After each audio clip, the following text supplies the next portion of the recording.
Ladies and gentlemen, welcome to today's webcast. My name is Quasi, the Chief Technical Officer at Saturn Aerospace, and thank you for all the support that you've been bringing in recently. I just want to start off by saying it's great to have so many new people in our main server, and if you aren't in it yet, go ahead and join it. It is completely free on Discord, and if you want to find a link, it's in the description below.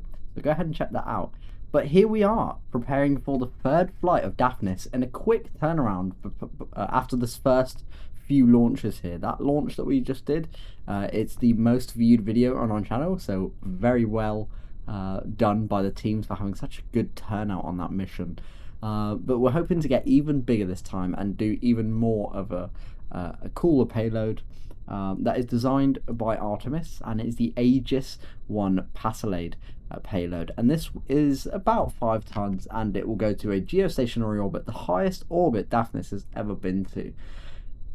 Now, of course, I'm here alone in the commentary box, so I was going to ask a question to one of my fellow commentators, but I'm pretty lonely this evening, so unfortunately that won't happen. Another cool thing that we've done recently is we have, and of course some of you may have noticed it, the eagle-eyed amongst you, there are a few of you that notice small things like this. We are now back on Sol. In 2023, we switched to RSS up to 2025, and we are now back, sort of in RSS. It's quarter scale, so it's 2.5 times bigger than Kerbin, so we are sort of a bit more challenging with the launches now, and we have a bit more of a realistic launch profile. Now, unfortunately, this is a wet dress, so there won't be a launch today, and the launch is going to happen in probably about 4 days or 3 days by the end of this webcast, so the 10th of May. We should have there's going to be 2 launches that day. There's going to be a Rhea launch and there's going to be a Daphnis launch. Rhea launch is very early on the 10th. It's sort of midday on the 9th for Americans, but it's sort of early morning for Australians and the people down under, because Australia doesn't exist. They're actually hanging on by a thread. But anyway, we're going to launch Rhea in the morning, and then we're going to launch Daphnis in the evening, the 10 PM British summertime we aim for at the moment.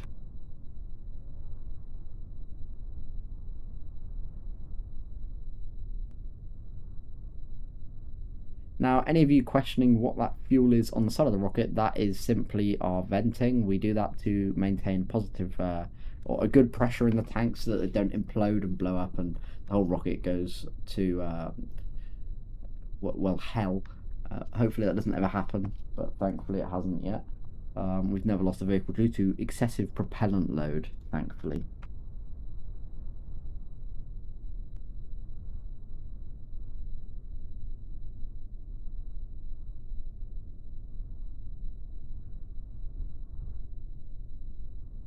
Now, another cool thing that we're introducing with Daphnis is the recovery. Now, we've never done this, but on the landings, we never really had a way to ensure the rocket would stay up if it was a sort of more high sea scenario. So we've come up, and funnily named enough, the Ninky Nonk. Ladies and gentlemen, I present to you the Ninky Nonk, and do enjoy this short clip that we got today of some testing on our drone ship out at sea.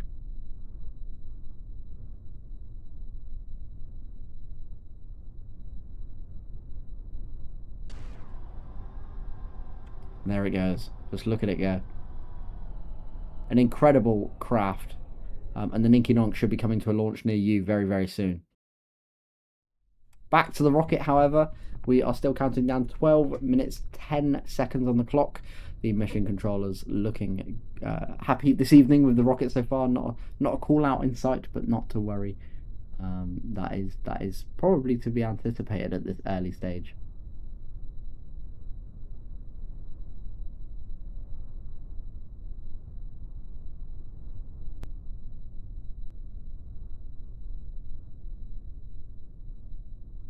Now, some of you may be wondering, why the Ninky Nonk?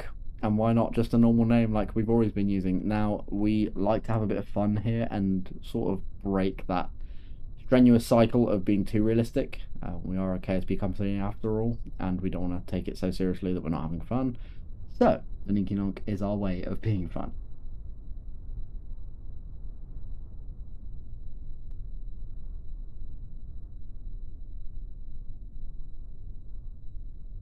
We've got a few questions in chat. I'll try to read them out. So, will you get to see the start of fueling? Unfortunately, well, we started the stream just after fueling begun, unfortunately. We were a bit late on that.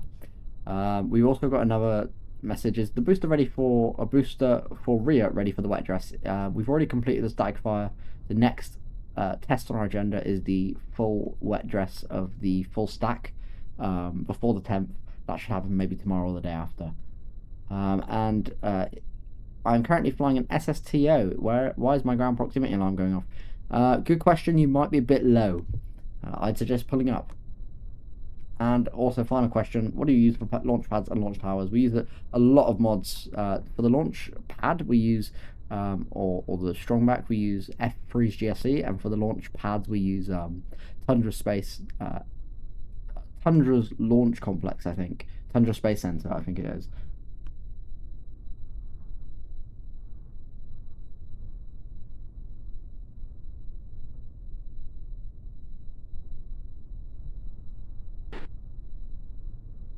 Some movement going on that rocket there, some RCS testing, that's some cool things to see.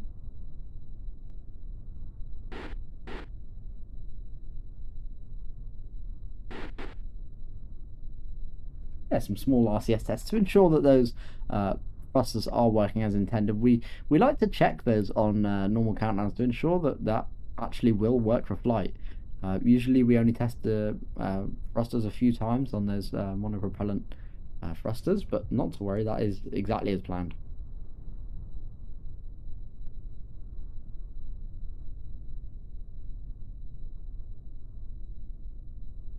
Now we've got range, currently looking at a storm. You can see it on the left over there, there's sort of a thicker cumulus cloud building up. And as you know, in Florida, the humidity is quite high. There's a lot of ocean. So thunderstorms are likely, and the weather here can change extremely fast. Now I have a few interesting pieces of news.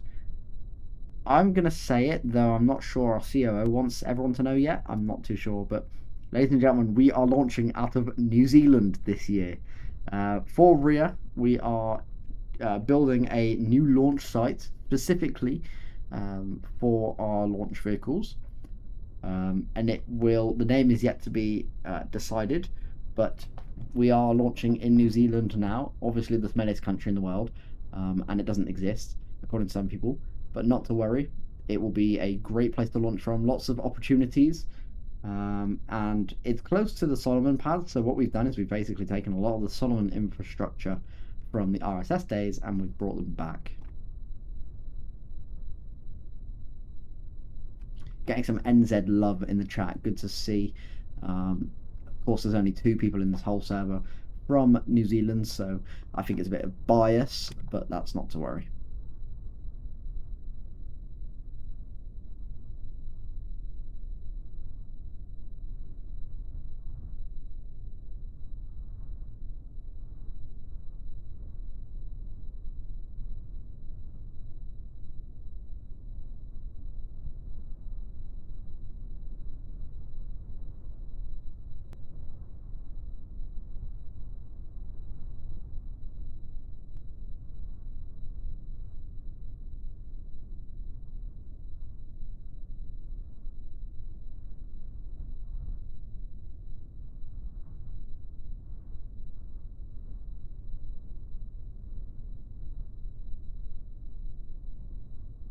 Apologies, I said there's 2 New Zealanders, but there is actually 3, our wonderful Volts, who created the music before we started our stream. So you heard that spacey music at the start of the webcast. That is Volt's music, and he is planning on making a few more tunes for us to play with throughout our webcasts.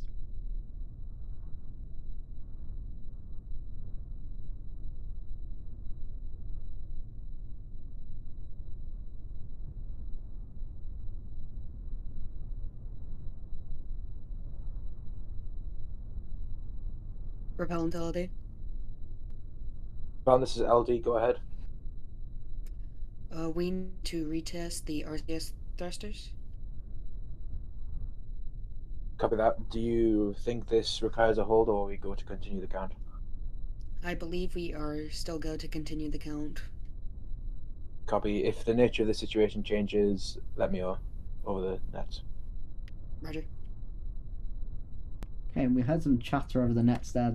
I believe that's RCS thrusters. We were just talking about them, and those need to be retested. Not sure why. There could be a small issue with a few of them. So essentially, what they're going to do in a moment is retest those throughout the countdown to make sure that they are working.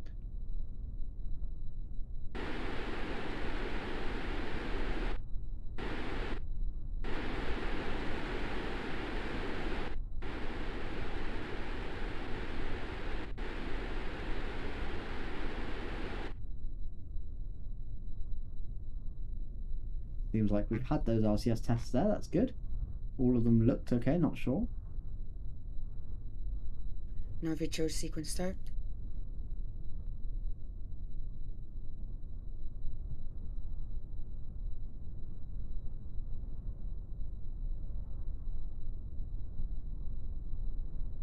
Now we've got another question. My SSTO is in an inverted stall. I think you are cooked, good friend, unfortunately.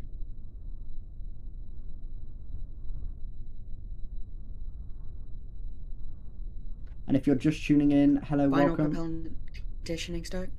My name is Quasi, the Chief Technical Officer at Saturn, and I also write software for Daphnis. And we are here on the Wet Dress. Not a launch, unfortunately, so if you don't want to watch the Wet Dress, please do not feel like you need to. It is not a very interesting thing. It's just sort of a static fire at the end of it to test that those engines really work. 5 minutes, 40 seconds on the clock. We're still counting down.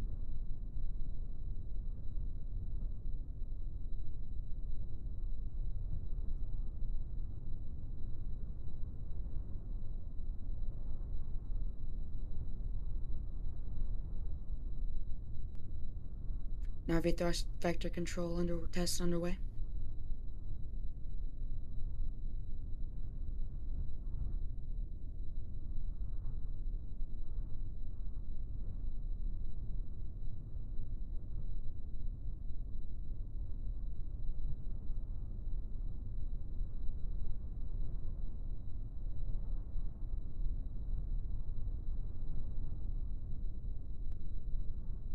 Office control, this is LD. Please ensure all systems are green and configured for today's simulated T0. All systems are green for today's simulated T0 for engine control out. Copy. Propellant and Narvi control is go for today's test.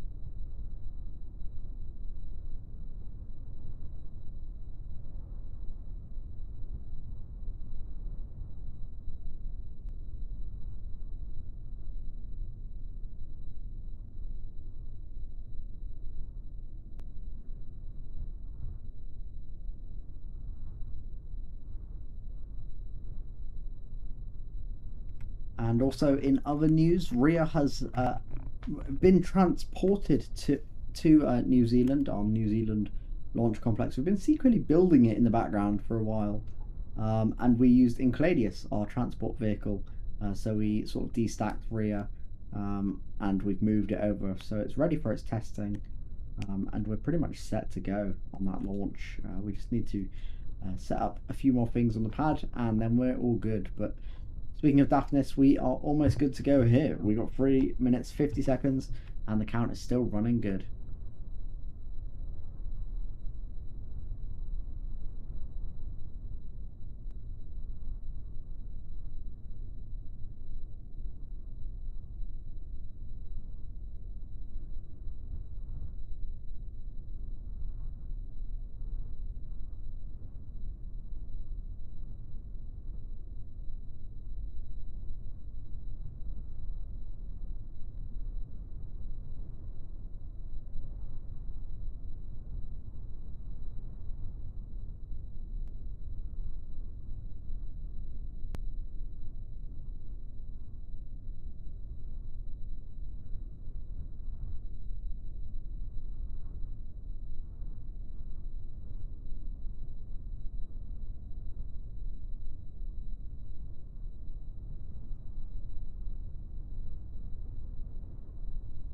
All stations on the countdown. 1 is LD for the final go no go poll.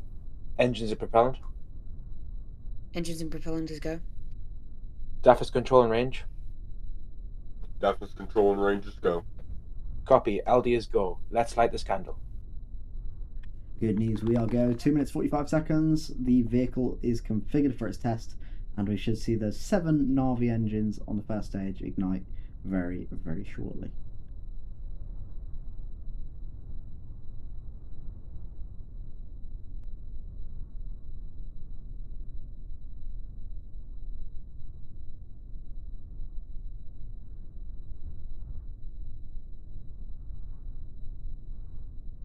Getting some more questions from Rear Chat.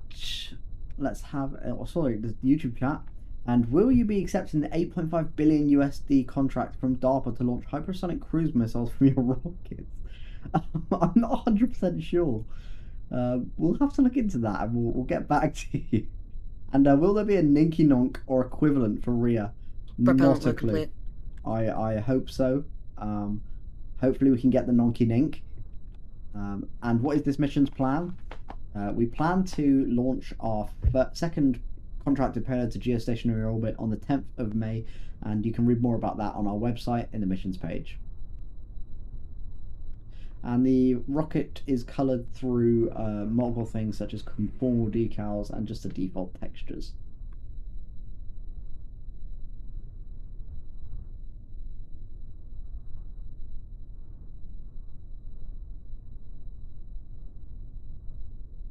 And as said earlier, apologies. The Wind asking, does it cost real money to make it a contract? No, you can go to our website. On the Launch With Us page on the website, in the description, you can book a free launch.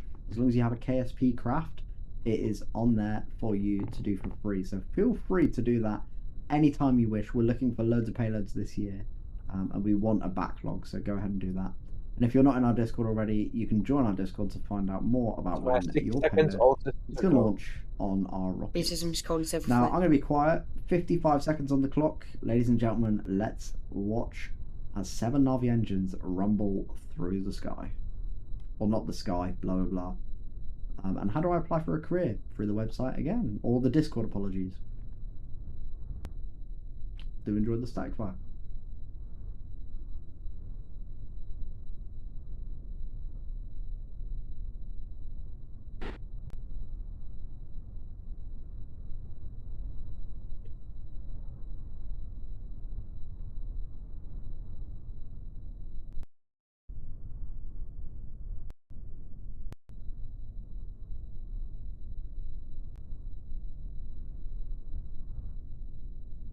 T-minus 15 seconds.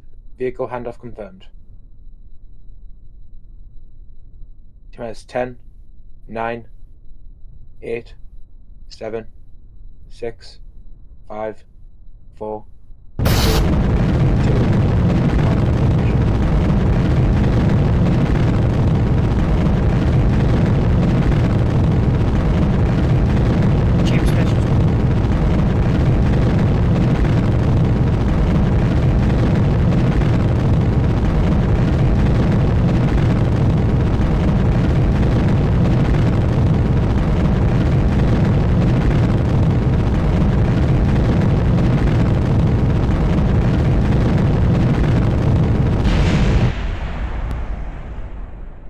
And there we go, successful static fire. Do not worry, that explosion was a camera. Do not worry, it was not the rocket. I can see the part is missing on the strong back, so don't worry. That was a nominal fire. Congratulations to the static fire team on that amazing milestone. That is another pretty long static fire for Daphnis, actually. I think that's the longest one we've done, but great to see how well the vehicle reacts on the pad. But there we go, that is essentially what we've done. We'll listen in a few minutes more to hear the detanking procedures, but if anyone has any questions in chat, please feel free to ask them now. Maybe you'll have a question about the static fire that we just did, or you have a question about that explosion, which again was a camera. Propellant, this is LD. This is Propellant, go ahead. Please configure the vehicle for the detank procedures. Roger that.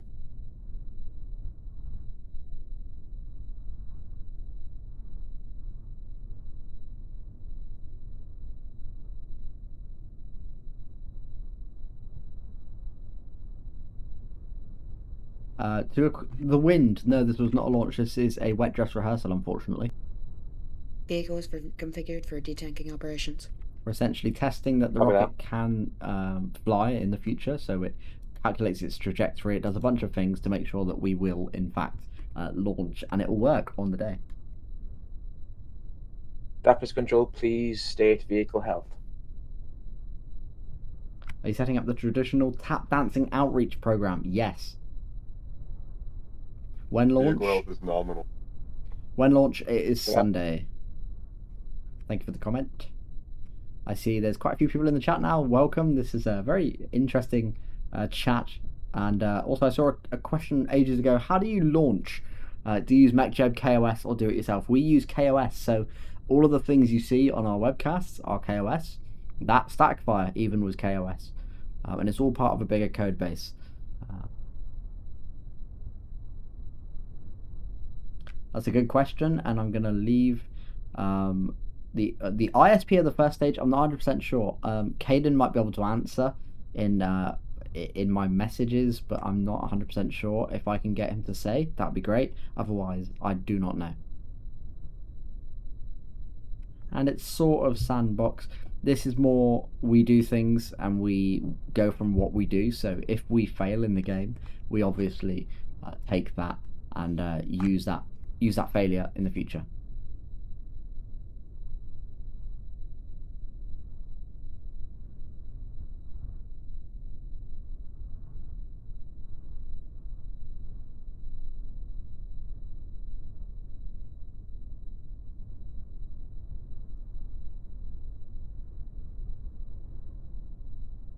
And Mastercrack, what mod is being used for the particles? Now we have a lot of mods for this sort of stuff.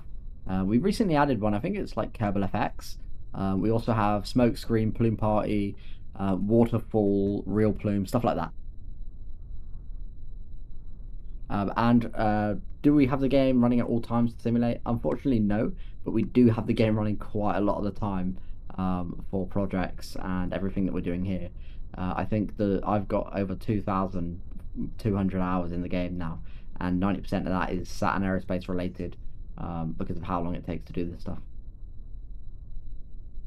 And yes, we do have a vehicle users manual. It's on that website page. If you go to launch with us on the website, there is a user's guide.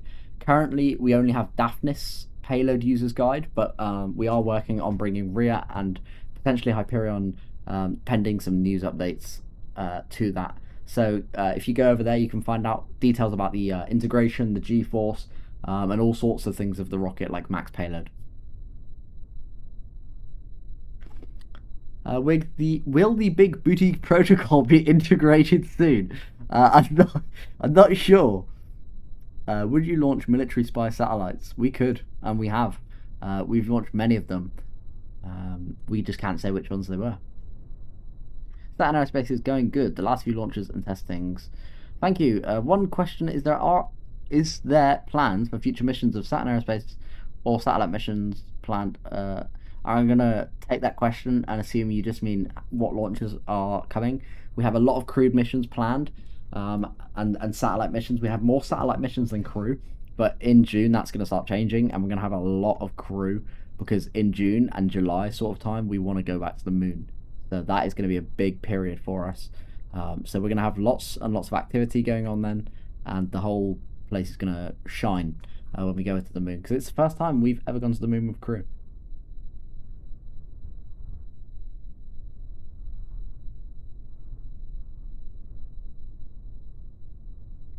And I'll answer a few more questions, and then we'll end the webcast. So what happened with Rhea 005? I think it just blew up. I don't really know what happened. I don't think there was a debrief on it yet. We're looking into the issue, but I think it just blew up, and it looked like Lego falling apart. And any Rhea testing today? Not today, unfortunately. There could be, but not that I'm aware of. So if there is Rhea testing, I'll be surprised. And if I sent a lunar lander probe, would you make the KOS to land it, or let it be since you are just a launch provider? If you wish to have us design lunar code, we can do that. We have a lot of libraries and stuff, So we just basically take something that works and put it on your vehicle. But yes, we could do that and stream it and show it on a launch. So yes, if you want to make a lunar lander probe, go ahead, send it to us. Give us some extra instructions, and we will do our best to write software so that it lands on the moon. I did not hear about the engines getting stolen from Daphnis. And will there be another test or launch today? I'm not 100% sure. I don't think so.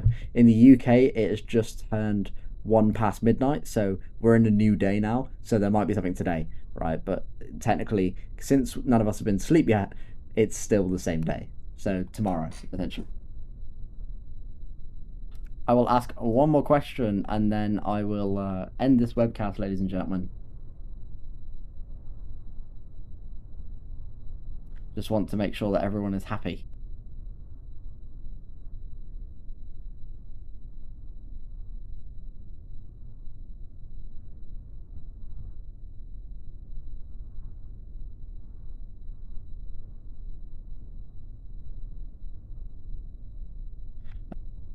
A question from Luke. Would you wait nearly real time to lunar arrival or time warp? What we'd probably do is stream the launch, and then the amount of time it would take to get there, we would stream when it gets there, and once it's there, we'd essentially do that landing on stream. And that landing stream can take up to like 2 hours, so it would be a very fun landing. And no, we're using Sol quarter scale, not real solar system, so it's a quarter of the size of Earth. But anyway, ladies and gentlemen, that is going to wrap it up today. Enough talking from me. My voice is starting to hurt. So, thank you all for tuning in. It means the world when we have this many supporters today.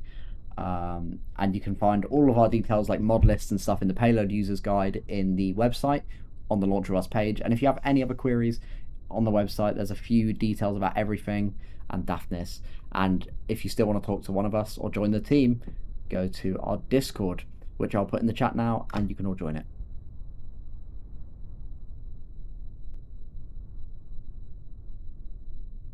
But that pretty much wraps it up for today. Thank you very much, and we will see you in the next one. My name has been Quasi, the Chief Technical Officer and the Software Developer for Daphnis. Goodbye for now.